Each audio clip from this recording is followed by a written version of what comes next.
মানুষ উঠবে যারা পৃথিবীতে নামাজ পড়ে নাই, আল্লাহর দরবারে গিয়ে বলবে, রব্বুল আলামিন, আমরা পৃথিবীতে নামাজ পড়েছিলাম, আল্লাহ তুমি আমাদেরকে জান্নাত দান করো।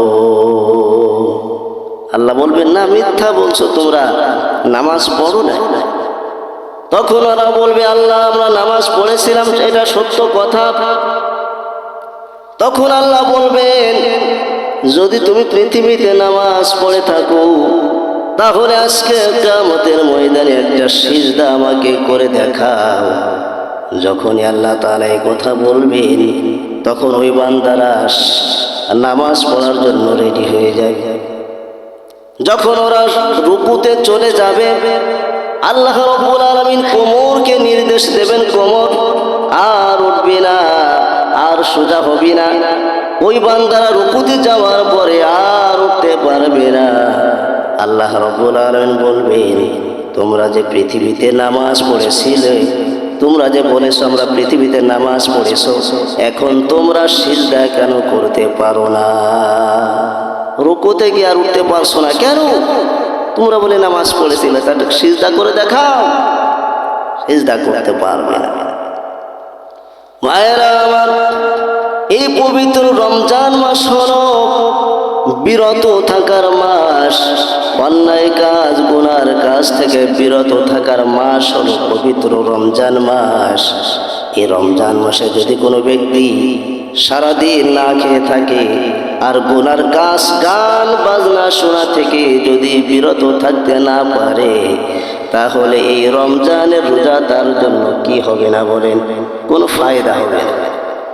যেমন ইসলাম গ্রহণ করার আগে যারা মুশরিক, এরপরে যারা খ্রিস্টান, যারা ইহুদি, অন্যান্য বিধর্মী যারা ইসলাম গ্রহণ করার পরে, তারা ইসলাম গ্রহণ করার আগে যত রকম অন্যায় কাজ, অশ্লীল কাজ করেছিল, দেবদেবীর পায়ে পূজা করেছিল, এরপরে যত রকম শিরকি করেছিল, যত রকম গুনাহের কাজ করেছিল, ইসলাম গ্রহণ করার পরে তারা কি আর কোনো গুনার কাজ করতে পারবে? তাদের জন্য সব নিষেধ হয়ে যাবে না? ভাইরা আমার, আব্দুল্লাহ ইবনে সালাম রাদিয়াল্লাহু তাআলা আনহু পূর্বে ছিল মুশরিক। তিনি রাসূলুল্লাহর হাত ধরে যখন কালিমা পড়ে মুসলমান হয়ে গেলেন, কিছুদিন পরে রাসূলুল্লাহর দরবারে এসে বলছেন, ইয়া রাসূলুল্লাহ, আপনার সাথে একটু কথা আছে। রাসূলুল্লাহ বললেন, কি কথা বলো? তখন আব্দুল্লাহ ইবনে সালাম রাদিয়াল্লাহু তাআলা আনহু বললেন, ইয়া রাসূলুল্লাহ, আমি ইসলাম গ্রহণ করার আগে আমি মুশরিক ছিলাম। হুজুর, মুশরিক থাকা অবস্থায় প্রত্যেক শনিবার আমাদের অমুক জায়গায় একটা মেলা হতো, ওই মেলায় গিয়ে আমরা দেবদেবীর পায়ে সিজদা করতাম, তাদেরকে খাবার দিতাম, এরপরে গান বাজনা করতাম, আনন্দ উল্লাস করতাম। ইয়া রাসূলুল্লাহ, ইসলাম গ্রহণ করেছি, আপনি যদি আমাকে একটা বার অনুমতি দিতেন, তাহলে আমি একটু ওই মেলায় হাজির হয়ে যেতাম। ইসলাম গ্রহণ করার আগে তারা এই কর্মগুলি করত, কিন্তু ইসলাম গ্রহণ করার পরে আর কি করা যাবে? কিন্তু রাসূলুল্লাহর দরবারে এসে আবেদন করলো, হুজুর, ইসলাম গ্রহণ করার আগে তো আমি এই কাজগুলি করতাম, মেলায় যেতাম প্রত্যেক শনিবার, প্রত্যেক বছর, প্রত্যেক মাসে, অমুক অমুক জায়গায়, তা আমার একটু আপনি অনুমতি দিয়ে আমি একটু মেলায় যাই। ভাইয়েরা আমার, রাসূলুল্লাহকে যখন এই কথা বলল, বিশ্বনবী কোনো জবাব দিলেন না। একটু পরে আল্লাহ রাব্বুল আলামিন কোরআনে কারীম নাজিল করে জানায় দিলেন। আল্লাহ রাব্বুল আলামিন বললেন, ইয়া আইয়ুহাল্লাযীনা আমানু দুখুলু ফিস-সিলমি কাফা। আল্লাহ রাব্বুল আলামিন বললেন, হে ঈমানদারেরা, উদখুলু ফিস-সিলমি কাফা, ইসলাম গ্রহণ করার পরে সর্বপ্রকার অন্যায় অন্যায় কাজ, খারাপ কাজ তোমাকে বাদ দিতে হবে। উদখুলু ফিস-সিলমি কাফা, পুরোপুরি ইসলামের হুকুমগুলি তোমাকে মেনে নেওয়া লাগবে। আল্লাহ রাব্বুল আলামিন ঈমানদারদেরকে বললেন, হে ঈমানদারেরা, আমানু দুখুলু ফিস-সিলমি কাফা, ইসলামের হুকুমগুলি পুরোপুরি মেনে চলা লাগবে। ইসলামের হুকুমগুলির ভিতরে কখনো কোনোভাবে কোনোদিন কোনো সময় শয়তানের বিন্দু মাত্র হুকুম পালন করা যাবে না। এটা আমি আল্লাহ হারাম করেছি। আল্লাহ রাব্বুল আলামিন বললেন, ওয়ালা তাত্তাবিউ খুতুওয়াতিশ শাইতান। আল্লাহ বললেন যে আব্দুল্লাহ ইবনে সালাম, তুমি শোনো, ইসলাম গ্রহণ করার আগে তুমি যত রকম অন্যায় কাজ করেছো, শিরকি করেছো, দেবদেবীর পায়ে সিজদা করেছো, এরপর ওই মেলায় গিয়ে আনন্দ উল্লাস করেছো, গান বাজনা শুনেছো, ইসলাম গ্রহণ করার পরে এইগুলি তোমার জন্য হারাম হয়ে গিয়েছে। ইসলাম যদি মানতেই হয়, যদি তোমাকে জান্নাত পেতেই হয়, যদি তোমাকে জাহান্নাম থেকে মুক্তি পেতেই হয়, তাহলে সর্বপ্রকার শয়তানের যত কর্ম আছে কর্মগুলি তোমাকে বাদ দিয়ে পুরোপুরি ইসলামের হুকুমগুলি মেনে চলতে হবে। পুরোপুরি আল্লাহর হুকুমগুলি মেনে নিতে হবে। পুরোপুরি রাসূলুল্লাহর হুকুমগুলি মেনে চলতে হবে। পুরোপুরি আমি আল্লাহর দ্বীনকে মেনে চলতে হবে। তুমি যদি আংশিক আল্লাহর হুকুম পালন করো আর আংশিক শয়তানের হুকুম পালন করো, তাহলে আমি আল্লাহ রাব্বুল আলামিন তোমার মতো ঈমানদারদেরকে কিন্তু ক্ষমা করব না। আল্লাহ রাব্বুল আলামিন বলেন, আফাতুমিনুনা বিবাদিল কিতাবি ওয়া তাকফুরুনা বিবাদ। আল্লাহ রাব্বুল আলামিন বলেন, কোরআনের কিছু অংশ তুমি মেনে নিয়েছো, যেইগুলি তোমার জন্য সহজ ওইগুলি মেনে নিলে, আর যেই হুকুমগুলি তোমার জন্য কঠিন হয়ে যায় ওই হুকুমগুলি তুমি পালন করলে না। আমি আল্লাহ বলে দিলাম, তোমার মতো ঈমানদারের আমি আল্লাহর কোনো প্রয়োজন নাই। আল্লাহ রাব্বুল আলামিন সূরা নূরের ভিতরে বলেছেন, ইন্নাল্লাযীনা ইউহিব্বুনা আন তাশিআল ফাহিশাতু ফিল্লাযীনা আমানু লাহুম আযাবুন আলীম ফিদ দুনিয়া ওয়াল আখিরাহ। আল্লাহ রাব্বুল আলামিন বলেন, নিশ্চয় যারা ঈমানদার, ইউহিব্বুনা আন তাশিআল ফাহিশা ফিল্লাযীনা আমানু, আল্লাহ বলে দিলেন ঈমানদারদের মধ্যে যারা গুনার কাজ, অন্যায় কাজ করতে ভালোবাসে, আমি আল্লাহ রাব্বুল আলামিন বলে দিলাম দুনিয়া এবং আখিরাতে আমি আল্লাহ রাব্বুল আলামিন তাদেরকে শাস্তি দেব। শাস্তির ব্যবস্থা আমি আল্লাহ করে রেখে দিয়েছি।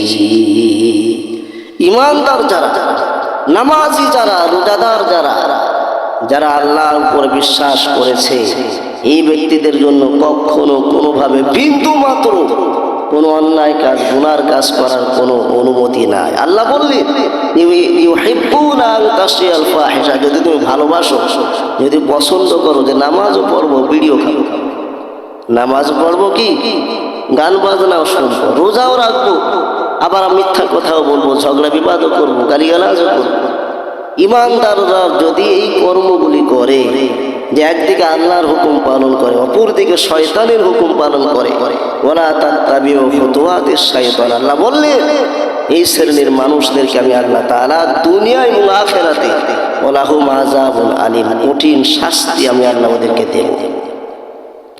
তাহলে রোজাও রাখলাম, আবার শয়তানের হুকুমও পালন করলাম, তাহলে কি হবে? সওয়াব তো হবেই না, প্রতিদান তো ভালো হবেই না, বরং আরো মন্দ হবে। এমনি যারা রোজা রাখে না, নামাজ পড়ে না, তাদের জন্য তো ভিন্ন কথা, তারা একভাবে শাস্তি ভোগ করবে। কিন্তু যারা নামাজও পড়ে আবার আর ছবিও দেখে, দোকানে বসে বসে দেখা যায় অনেকে যে টুপি মাথায় আছে, লম্বা পাঞ্জাবি আছে, নামাজ পড়ে ইনশাআল্লাহ হুজুর বসে গেলেন ছবি দেখবে। আছে না? কত সুন্দরভাবে ভদ্রতার সাথে চা খাচ্ছে, মাথায় টুপিও আছে, দাড়িও আছে, এদের ছবিও গান বাজনাও দেখছে। কি অবস্থা! মনে করেছে আমি তো জান্নাতে চলে গেছি। আল্লাহ বললেন ইন্নাল্লাযীনা ইউহিব্বুনা আন তাশিয়াল ফাহিশা, তুমি যে অসৎ কর্ম, তুমি যে ফাহিশা কাজ করছো তোমার খুব ভালো লাগছে, তুমি মনে করো না যে তুমি জান্নাতে যাবে না। আমানু লাহুম আযাবুন আলীম, তোমার জন্য কঠিন শাস্তি আমি আল্লাহ রেখে দিয়েছি, কারণ তোমার জন্য আরো কয়েকজন মানুষ খারাপ হয়ে যাচ্ছে। কথা বলে যে ব্যক্তি নামাজ পড়ে না, রোজা রাখে না, সে তো এক ধরনের গুনার কাজ করেই যাচ্ছে, তার শাস্তি হবে আলাদা। আর যে ব্যক্তি নামাজ পড়ে, রোজা রাখে, তাসবিহ তাহলিল করে, জিকির করে, কোরআন তেলাওয়াত করে এবং আল্লাহর হুকুম পালন করে, আবার অন্যায় কাজ গুনার কাজও করে, এই ব্যক্তি যখনই গান বাজনা শুনবে, ছবি দেখবে, তাস খেলবে, জুয়া খেলবে, বিড়ি খাবে, অন্যায় কাজের সাথে জড়িত থাকবে, আরো কয়েকজন লোক দেখে বলবে এই ব্যক্তি নামাজ পড়ে। আবার দেখি আবার ছবিও দেখতেছে, নামাজ পড়ছে, রোজা রাখছে, আবার দেখি গান বাজনা শুনে, ভালো তো, তাহলে আমিও একটি দেখি, সে যদি মাপ পায় যায় তা আমিও মাপ পাবো। কথা বলে এই ধরনের ব্যক্তিদের জন্য আরো মানুষ খারাপ হয়ে যায়। কোন আলেম সাহেব যদি দেখেন যে একেবারে মানে টিভির সামনে বসে বসে মহিলা খবর পড়ছে, কোনো উন্নয়নে কিছু নেই, মাথায় কামড়ে, আলেম সাহেব দেখতেছে বসে বসে বসে, কথা বলে আলেমদেরকে ছাড় দেওয়া হবে না? ছাড় দেওয়া হবে না। এই ব্যক্তিদের জন্য আযাব হবে ডবল। কি হবে? একজন ভালো মানুষ যদি অন্যায় কাজ করে, তাহলে ওই ভালো মানুষকে দেখা দেখে আরো মানুষ ওই অন্যায় কাজ করে, মনে করে এটা মনে হয় বৈধ আছে, মনে করে কি এটা মনে হয় বৈধ আছে, এই বৈধ মনে করেই তারা এই কাজগুলি দেখে। এই জন্য তাদেরকে আযাব হবে কিভাবে? তাদেরকে ডবল আযাব। শেষ করে দেব ভাইরা আমার। আব্দুল্লাহ ইবনে সালামকে রক্ষা করে আল্লাহ রব্বুল আলামিন বলে দিলেন ওয়ালা তাত্তাবিউ খুতুওয়াতিশ শাইতান, খবরদার খবরদার তুমি আল্লাহর হুকুম পালন করার পাশাপাশি অন্যায় কাজ গুনার কাজও তোমার জন্য আমি আল্লাহ হারাম করে দিয়েছি। তাহলে পবিত্র রমজান মাস এসেছে, ইয়া আইয়ুহাল্লাযীনা আমানু কুতিবা আলাইকুমুস সিয়াম, সিয়াম মানে হলো বিরত থাকা। এই রমজান মাসে বেশি বেশি করে অন্যায় কাজগুলি ছেড়ে দিতে হবে, বেশি বেশি করে নেকির কাজ করতে হবে, বেশি বেশি করে নফল নামাজ পড়তে হবে, কোরআন তেলাওয়াত করতে হবে। ভাইয়েরা আমার, এই পবিত্র রমজান মাসে বেশি বেশি করে আল্লাহর দরবারে ক্ষমা চাইতে হবে। যদি আমরা ক্ষমা না চাই, আল্লাহ কিন্তু আমাদের উপরে বেজার হয়ে যাবে। কি হবে? রাসূলুল্লাহ বলেছে, যেই ব্যক্তি আল্লাহর কাছে ক্ষমা না চায়, আল্লাহ তার উপরে রাগান্বিত হয়ে যায়। কি হয়ে যায়? রমজান মাসে আল্লাহ তাআলা বান্দাদেরকে ডেকে ডেকে বলবেন, কে আসো আমার দরবারে রমজান মাসে ক্ষমা চাও, আমি তোমারে মাফ করে দেব। এক শ্রেণীর মানুষ তো ক্ষমা চাইতে নিতে রাজি না। কথা বলেন, আল্লাহর দরবারে হাত উঠানো এটা হলো কবিরা গুনাহ হয়ে গেছে। হাত উঠায় কি? হাত উঠায় দেখবেন যে ভিক্ষু, সে হাত তুলে মানুষের কাছে চায় যে আমার দেও, এখানে হাত তোলা বৈধ। কথা খেয়াল খেয়াল। এরপরে দেখবেন যে যারা মূর্তি পূজা করে, দেবদেবীর পূজা করে, তারা ওই গির্জার ভিতরে, মন্দিরের ভিতরে যায়, মা আমারে তুমি এই দাও ওই দাও, চায় না, চায় না। এরপরে দেখবেন এক শ্রেণীর মানুষেরা বিভিন্ন ভাবে, তারা যদি কারোর কাছে কিছু প্রয়োজন হয়, দেয় 10 টাকা দিই, আগে হাত পাতে, আগে কি করে খেয়াল করবে এক শ্রেণীর মানুষেরা। তাহলে ভিক্ষা চাওয়ার সময় হাত তোলা বৈধ আছে। এরপরে মানুষের কাছে কিছু চাইতে গেলে হাত তোলা বৈধ আছে। এরপরে যারা হিন্দু, যারা অন্যান্য ধর্ম, তারা তাদের দেবদেবীর কাছে, মূর্তিদের কাছে তারা হাত পাতে, এটা বৈধ আছে। সব জায়গায় হাত পেতে আল্লাহ মানে সব জায়গায় হাত তুলে চাওয়া বৈধ আছে। কিন্তু যে আল্লাহ আমাদেরকে হাত দিলেন, সে আল্লাহর দরবারে হাত তুলে চাওয়া আমাদের জন্য কবিরা গুনাহ, হারাম বিদআত।